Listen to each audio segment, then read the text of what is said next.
Hello বন্ধুরা, কেমন আছেন সবাই? আশা করি আপনারা সকলে ভালো আছেন। আমি ইমরান হোসেন, স্বাগত জানাচ্ছি চট্টগ্রামের দ্বিতীয় পর্বে। আজকের এই পর্বে আমরা ঘুরে দেখব চট্টগ্রামের ঐতিহ্যবাহী লালদিঘি পার্ক। বরাবরের মতোই আমার সাথে এই পার্কটি উপভোগ করতে এসেছে আমার বন্ধু এবং আমার এই বড় ভাইটি। প্রথমে তাদের মুখ থেকে তাদের অনুভূতিগুলো শুনে নেই। হাই, হ্যালো, আমাদের ইমরান আজকে অনেকদিন পর চট্টগ্রাম আসছে, সেই জন্য ওখানে আমাদের ঐতিহ্য লালদিঘি ময়দান জাল মসজিদের সামনে পার্কে ওখানে আসলাম, একটু ঘোরাঘুরি করতেছে। আজকে কোথায় কোথায় যাবো? আজকে আমরা চিয়ারবি যাবো, বা তারপরে সময় পাইলে অন্যদিকে যাওয়ার চিন্তা ভাবনা আছে। এটা কালকে দেখি একটা টানলে ঘুরতে পারি যদি সম্ভব হয় সময়টা। টানেল? আচ্ছা, এখন তো সম্ভব না, এখন তো টাইম অনেক হয়ে গেছে। চাইলে সম্ভাবনা হয়, কোনো সমস্যা নেই। আপনার অনুভূতি কি জানান? চাইলে সবই সম্ভব, কোনো সমস্যা নেই। অনুভূতি এখানে আসে কেমন লাগে? এখানে তো এতদিন পর আসলাম। অনেক ভালো এখানে লাগছে। আসলে মন ফ্রেশ হয়। তুমি আসছো বলে আশা হয়েছে, নাহলে কিন্তু সত্যি আশা হইতো না। এটাই তো, আমিও তো আপনার থেকে এত তোমাকে আমি ধন্যবাদ যে আসলে তুমি বলছো যে চলো একটু ঘুরে আসি। দোকানে থাকতে থাকতে বোর হয়ে যাচ্ছি, তাই আচ্ছা। একটু ঘুরলে ভালো লাগে। আরেকটা মজার বিষয় হচ্ছে উনি চট্টগ্রামে বিজনেস করে, উনি একজন ব্যবসায়ী। আরে না না, মিথ্যা কথা। চট্টগ্রামকে বাংলাদেশের রাজধানী বলা হয় বিজনেসের জন্য, আর উনি হচ্ছে চট্টগ্রামে একজন ব্যবসায়ী, একজন প্রফেশনাল ব্যবসায়ী। তাও এবং ছোটখাটো আর কি, অত বড় না। ছোটখাটো থেকে বড় হবে, এবং ওইখানে ওনাকে বড় ভাইকে নিয়ে আমরা ঘুরতে পেরেছি।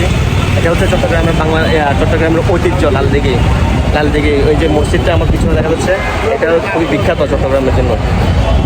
চলুন আমরা দেখি আরও এই আজকে আপনাদেরকে পুরো পার্কটা ঘুরে দেখাবো। চট্টগ্রাম নগরের ঐতিহ্যবাহী স্থানগুলোর মধ্যে লালদিঘি হচ্ছে একটি অন্যতম স্থান। এটি মূলত চট্টগ্রামে সিটি কর্পোরেশন 32 নম্বর ওয়ার্ডের অন্তর্ভুক্ত।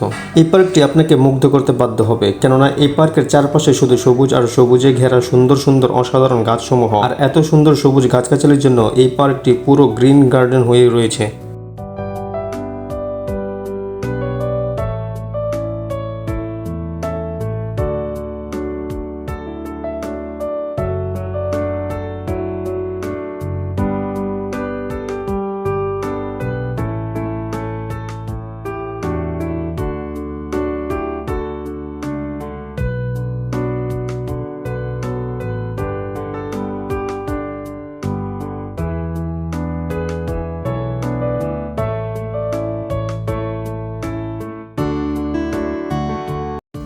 এই পুরো পার্কটি আপনি চক্কর দিতে দিতে যদি আপনি ক্লান্ত হন, তাহলে বসার জন্য পার্কের প্রতিটি জায়গায় এই সিটগুলো পেয়ে যাবেন, যা আপনাকে আরামদায়ক ফিল দিবে। তার পাশাপাশি গরমে একটু স্বস্তি পেতে বসে বিশ্রাম নেওয়ার জন্য এগুলো বেস্ট অপশন। প্রিয়জনদের সাথে সময় কাটাতে বেস্ট একটা প্লেস এই লালদিঘি পার্কটি। তবে মজার বিষয় হচ্ছে বিনামূল্যে আপনি এই পার্কে প্রবেশ করতে পারবেন। এই পার্কটি সবার জন্যই উন্মুক্ত।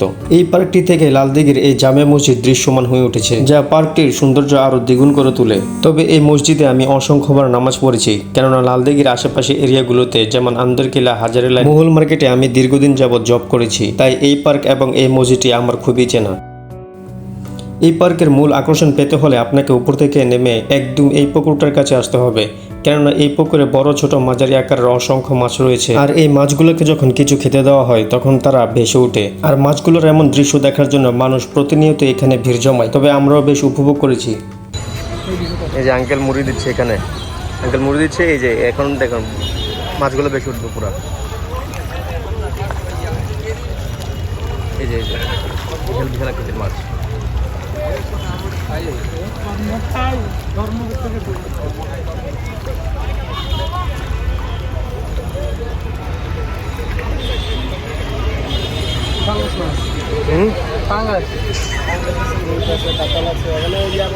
পাঙ্গাস তো বাংলাদেশের জাতীয় মাছ। তবে একটু সমস্যা হচ্ছে যে আমার চোখের মধ্যে অনেক পুরো সূর্যটা এদিকে, এবং এই সূর্যের তাপটা আমার চোখে পড়তেছে, আমি ভালো করে দেখতে পারতেছি না। যদি আমি সৌন্দর্যের জন্য আপনাদেরকে এভাবে দেখানোর চেষ্টা করছি। আপনারা হয়তো জানেন চট্টগ্রামের সবচেয়ে বড় বৈশাখী মেলা বসে এই লালদিঘিতেই, এবং এটাও জানেন যে চট্টগ্রামের সবচেয়ে জনপ্রিয় খেলা জব্বরের বলি খেলাও হয় এই লালদিঘিতেই। 1910 সালে বৈশাখের 12 তারিখে সর্বপ্রথম বলি খেলার আয়োজন করা হয়। সেই থেকেই প্রতি বছর বৈশাখের 12 তারিখে অনুষ্ঠিত হয় ঐতিহ্যবাহী জব্বরের বলি খেলা। তবে আমি বৈশাখের 12 তারিখে সিজনে আসতে না পেরে খুবই হতাশ হলাম। চট্টগ্রামের ঐতিহ্যবাহী ও দৃষ্টিনন্দন লালদিঘি এই পার্কটি দেখতে দেখতে আমরা বের হয়ে পড়ি এই পার্কটি থেকে। আমাদের পরবর্তী গন্তব্য চট্টগ্রামের আরেক জনপ্রিয় জায়গা সিআরবি। সবাইকে সিআরবি পর্বটা দেখার জন্য আমন্ত্রণ রইল। ভিডিওটি ভালো লেগে থাকলে লাইক, কমেন্ট, শেয়ার, সাবস্ক্রাইব করতে ভুলবেন না। দেখা হচ্ছে সিআরবির পর্বে। সে পর্যন্ত সবাই ভালো থাকবেন, সুস্থ থাকবেন। আল্লাহ হাফেজ।